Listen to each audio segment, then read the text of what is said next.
शिवाय ओम नमः शिवाय, दो मंत्रों की माला है।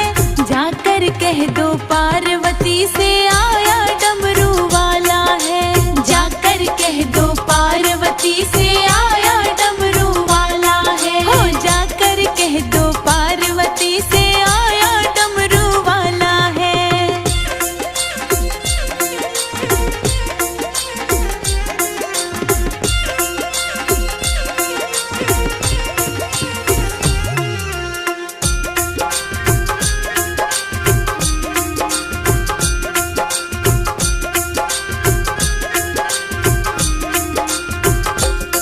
ना मुकुट है शीश पर